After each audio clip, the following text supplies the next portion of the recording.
آزاد کشمیر کے پہاڑوں میں گونجتا ایک دھماکہ اور پھر ہر طرف دھواں۔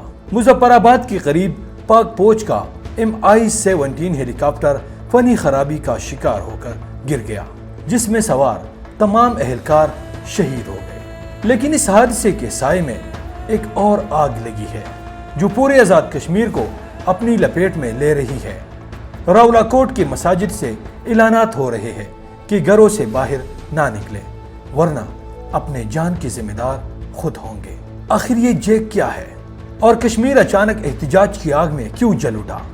یہ سب شروع ہوا مئی 2023 میں، جب راولاکوٹ سے آٹے کی قیمتوں اور بجلی کے بلوں کے خلاف ایک تحریک اٹھی۔ آج یہ تحریک ایک بہت بڑے سیاسی مطالبے میں بدل چکی ہے، یعنی اسمبلی کی وہ 12 مخصوص نشستیں جو پاکستان میں مقیم مہاجرین کے لیے ہے۔ سینئر صحافی حامد میر بتاتے ہیں کہ یہ معاملہ اب بین الاقوامی ہو چکا ہے۔ برطانوی پارلیمنٹ کے 50 سے زائد اراکین نے وزیر اعظم شہباز شریف کو خط لکھ کر کشمیر میں لاک ڈاؤن اور انسانی حقوق پر تشویش جتائی ہے۔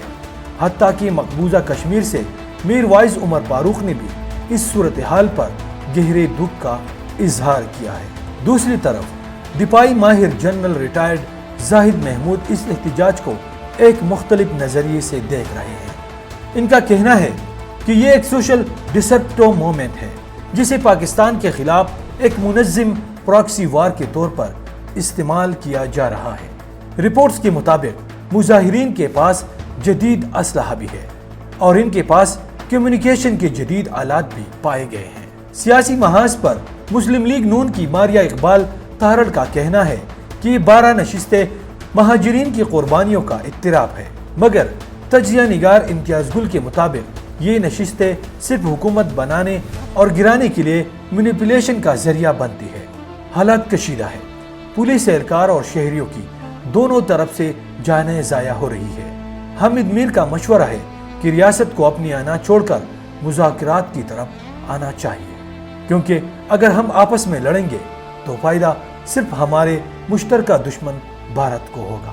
کشمیر کی اس بحران پر آپ کی کیا رائے ہے؟ کیا مذاکرات ہی واحد حل ہے؟ کمنٹس میں اپنی رائے ضرور بتائیے۔